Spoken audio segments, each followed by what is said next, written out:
ನಮಸ್ಕಾರ. ನೋಡಿ, ಒಂದು ಒಪ್ಪಂದ ಅಂದ್ರೆ ಕಾಂಟ್ರಾಕ್ಟ್ ಹೇಗೆ ಶುರುವಾಗುತ್ತೆ ಅಂತ ನಮಗೆಲ್ಲ ಸಾಮಾನ್ಯವಾಗಿ ಗೊತ್ತಿರುತ್ತೆ ಅಲ್ವಾ?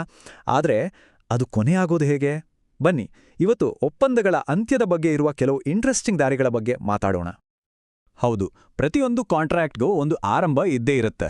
ಕೆಲವೊಮ್ಮೆ ಎಲ್ಲವೂ ಅಂದ್ಕೊಂಡ ಹಾಗೇನೇ ಆಗತ್ತೆ, ಆದ್ರೆ ಇನ್ನು ಕೆಲವೊಮ್ಮೆ ಪರಿಸ್ಥಿತಿಗಳು ಪೂರ್ತಿ ಬದಲಾಗ್ಬಿಡ್ತವೆ. ಹಾಗಾದ್ರೆ ಒಂದು ಒಪ್ಪಂದದ ಜರ್ನಿ ಯಾವೆಲ್ಲ ರೀತಿಗಳಲ್ಲಿ ಮುಗಿಬಹುದು? ನೋಡೋಣ ಬನ್ನಿ.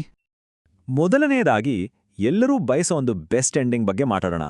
ಇದನ್ನ ಕಾರ್ಯಕ್ಷಮತೆಯ ಮೂಲಕ ಮುಕ್ತಾಯ ಅಂತಾರೆ. ಅಂದ್ರೆ ಸಿಂಪಲ್ ಆಗಿ ಹೇಳೋದಾದ್ರೆ, ಕೊಟ್ಟ ಮಾತನ್ನು ಉಳಿಸ್ಕೊಂಡಾಗ ಆಗೋ ಒಂದು ಹ್ಯಾಪಿ ಎಂಡಿಂಗ್ ಇದು. ನೋಡಿ, ಇದು ತುಂಬಾನೇ ಸಿಂಪಲ್. ಒಂದು ಉದಾಹರಣೆ ತಗೊಳ್ಳೋಣ. ಒಬ್ರು ಪೇಂಟರ್ಗೆ ಮನೆ ಪೇಂಟ್ ಮಾಡೋಕೆ ಕೆಲಸ ಕೊಡ್ತಾರೆ. ಅವರು ಅಚ್ಚುಕಟ್ಟಾಗಿ ಪೇಂಟ್ ಮಾಡ್ತಾರೆ, ಕೆಲಸ ಕೊಟ್ಟವರು ಅದಕ್ಕೆ ಹಣ ಕೊಡ್ತಾರೆ. ಅಷ್ಟೇ, ಕೆಲಸ ಮುಗೀತು, ಕಾಂಟ್ರಾಕ್ಟ್ ಕೂಡ ಮುಗೀತು, ಎಲ್ಲರಿಗೂ ಖುಷಿ.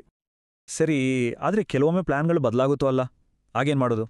ನೋಡಿ, ಕೆಲವೊಮ್ಮೆ ಇಬ್ರು ಪಾರ್ಟಿಗಳು ಒಟ್ಟಿಗೆ ಕೂತು ಮಾತಾಡಿ, ಸರಿ, ಈ ಒಪ್ಪಂದವನ್ನ ಇಲ್ಲಿಗೆ ನಿಲ್ಸೋಣ ಅಥವಾ ಸ್ವಲ್ಪ ಬದಲಾಯಿಸೋಣ ಅಂತ ನಿರ್ಧಾರ ಮಾಡಬಹುದು. ಇದು ಕೂಡ ಒಂದು ಸರಿಯಾದ ಕ್ರಮನೇ. ಇದನ್ನ ನೆನಪಿನಲ್ಲಿಟ್ಕೊಳ್ಳಿ. ಯಾವ ಶಕ್ತಿ ಒಂದು ಒಪ್ಪಂದವನ್ನ ಹುಟ್ಟು ಹಾಕುತ್ತೋ, ಅಂದ್ರೆ ಪರಸ್ಪರ ಒಪ್ಪಿಗೆ, ಅದೇ ಶಕ್ತಿಗೆ ಅದನ್ನ ಕೊನೆಗೊಳಿಸೋ ಪವರ್ ಕೂಡ ಇರುತ್ತೆ. ಇದು ಅಷ್ಟು ಸರಳ. ನೊವೇಷನ್ ಅಂದ್ರೆ ಒಂದು ರೀತಿ ಹಳೆ ಫೋನ್ ಬದಲಾಯಿಸಿ ಹೊಸ ಫೋನ್ ಅಪ್ಗ್ರೇಡ್ ಮಾಡಿದ ಹಾಗೆ. ಹಳೆ ಕಾಂಟ್ರಾಕ್ಟ್ ಹೋಗಿ ಅದರ ಜಾಗದಲ್ಲಿ ಒಂದು ಹೊಸ ಕಾಂಟ್ರಾಕ್ಟ್ ಬರುತ್ತೆ.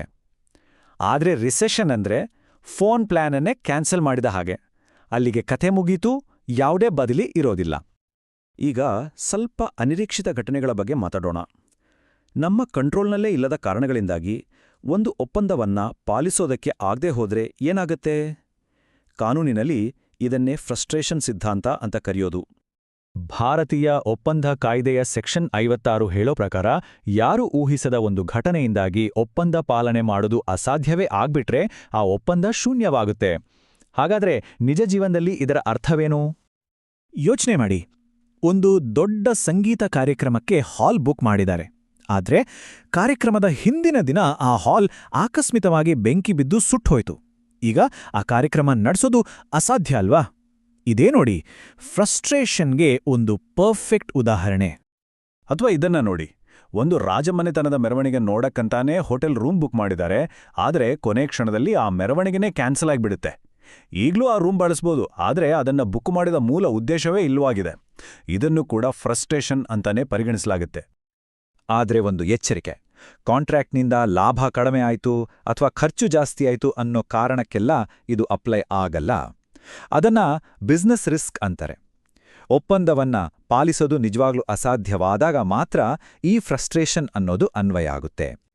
ಈಗ ಅಷ್ಟೇನೂ ಖುಷಿ ಕೊಡದ ಒಂದು ಅಂತ್ಯದ ಕಡೆಗೆ ಬರೋಣ. ಅದೇನಲ್ಲೇ, ಯಾರಾದ್ರೂ ಕೊಟ್ಟ ಮಾತನ್ನ ಮುರಿದಾಗ. ಇದನ್ನ ಒಪ್ಪಂದದ ಉಲ್ಲಂಘನೆ ಅಂತ ಕರೀತಾರೆ. ಇದು ಯಾವಾಗ ಆಗುತ್ತೆ ಅಂದ್ರೆ, ಒಂದು ಪಾರ್ಟಿ ತಾನು ಒಪ್ಪಿಕೊಂಡಿದ್ದ ಕೆಲಸವನ್ನ ಮಾಡದೇ ಇದ್ದಾಗ. ಉದಾಹರಣೆಗೆ, ಒಬ್ಬ ಬಿಲ್ಡರ್ ಒಪ್ಪಿಕೊಂಡಿದ್ದ ಡೇಟ್ ಒಳಗೆ ಮನೆ ಕೆಲಸವನ್ನ ಮುಗಿಸದೇ ಇದ್ರೆ ಅದು ಒಪ್ಪಂದದ ಉಲ್ಲಂಘನೆ ಆಗುತ್ತೆ. ಈ ಉಲ್ಲಂಘನೆ ಎರಡು ರೀತಿ ಆಗ್ಬೋದು. ಒಂದು, ನಿಗದಿತ ದಿನದಂದು ಕೆಲಸ ಮಾಡದಿರೋದು. ಇನ್ನೊಂದು, ಆ ದಿನ ಬರೋಕ್ಕೂ ಮುಂಚೆನೇ ನೋಡಿ, ನನ್ನಿಂದ ಈ ಕೆಲಸ ಮಾಡಕ್ ಸಾಧ್ಯವಿಲ್ಲ ಅಂತ ಹೇಳ್ಬಿಡೋದು. ಇದ್ರ ಬಗ್ಗೆ ಇನ್ನಷ್ಟು ನೋಡೋಣ. ಯಾರಾದ್ರೂ ಒಂದು ಒಪ್ಪಂದವನ್ನ ಮುರಿಯೋದಾಗಿ ಮುಂಚಿತವಾಗಿಯೇ ತಿಳಿಸಿದ್ರೆ ಇನ್ನೊಂದು ಪಾರ್ಟಿಗೆ ಮುಂದಿನ ಹೆಜ್ಜೆ ಇಡೋದಕ್ಕೆ ಒಂದು ಅವಕಾಶ ಸಿಕ್ಕಾಗತ್ತೆ. ಹಾಗಾದ್ರೆ ಆಗ ಅವರ ಮುಂದಿರೋ ಆಯ್ಕೆಗಳು ಏನು? ಆಗ ಅವರ ಮುಂದೆ ಎರಡು ದಾರಿಗಳಿರ್ತವೆ. ಒಂದು, ಒಪ್ಪಂದವನ್ನ ತಕ್ಷಣವೇ ರದ್ದುಗೊಳಿಸಿ ನಷ್ಟಪರಿಹಾರಕ್ಕಾಗಿ ಕೇಸ್ ಹಾಕೋದು, ಅಥವಾ ನಿಗದಿತ ದಿನಾಂಕದವರೆಗೆ ಕಾದು ನೋಡೋದು. ಬಹುಶಃ ಅವರು ತಮ್ಮ ಮನಸ್ಸು ಬದಲಾಯಿಸಬಹುದು. ಈ ಎರಡೂ ಆಯ್ಕೆಗಳಿಗೂ ಅವುಗಳದೇ ಆದ ಪ್ಲಸ್ ಮತ್ತು ಮೈನಸ್ ಪಾಯಿಂಟ್ಸ್ಗಳಿವೆ. ಹಾಗಾದ್ರೆ ಇದೆಲ್ಲ ಯಾಕೆ ಮುಖ್ಯ? ಯಾಕಂದ್ರೆ ಒಪ್ಪಂದಗಳು ಹೇಗೆಲ್ಲ ಕೊನೆಯಾಗ್ಬೋದು ಅಂತ ತಿಳಿದುಕೊಂಡ್ರೆ ನಮ್ಮ ಹಕ್ಕುಗಳನ್ನು ರಕ್ಷಿಸ್ಕೊಳಕ್ಕೆ ಮತ್ತು ಮುಂದೆ ಆಗ್ಬೋದಾದ ಸಮಸ್ಯೆಗಳನ್ನು ತಪ್ಪಿಸೋಕೆ ಸಹಾಯ ಆಗತ್ತೆ. ಹಾಗಾದ್ರೆ ಬನ್ನಿ ಒಂದು ಸಣ್ಣ ರೀಕ್ಯಾಪ್ ಮಾಡೋಣ. ಒಪ್ಪಂದಗಳು ಮುಖ್ಯವಾಗಿ 4 ರೀತಿಗಳಲ್ಲಿ ಕೊನೆಯಾಗ್ತವೆ. ಕಾರ್ಯಕ್ಷಮತೆ ಅಂದ್ರೆ ಕೆಲ್ಸ ಮುಗ್ದಾಗ. ಒಪ್ಪಂದ ಅಂದ್ರೆ ಇಬ್ಬರು ಒಪ್ಪಿ ಬೇರೆಯಾದಾಗ. ಫ್ರಸ್ಟ್ರೇಷನ್ ಅಂದ್ರೆ ಕೆಲ್ಸ ಮಾಡೋದು ಅಸಾಧ್ಯವಾದಾಗ. ಅಥವಾ ಉಲ್ಲಂಘನೆ ಅಂದ್ರೆ ಯಾರಾದ್ರೂ ಮಾತು ಮುರಿದಾಗ. ಸಿಂಪಲ್ ಅಲ್ವಾ? ಹಾಗಾಗಿ ಮುಂದಿನ ಬಾರಿ ಯಾವುದೇ ಒಪ್ಪಂದವನ್ನ ನೋಡಿದಾಗ ಅದರ ಆರಂಭದ ಬಗ್ಗೆ ಮಾತ್ರ ಯೋಚಿಸಬೇಡಿ. ಅದು ಹೇಗೆಲ್ಲ ಮುಗಿಬೋದು ಅನ್ನೋ ಎಲ್ಲಾ ಸಾಧ್ಯತೆಗಳ ಬಗ್ಗೆನೂ ಯೋಚಿಸಿ.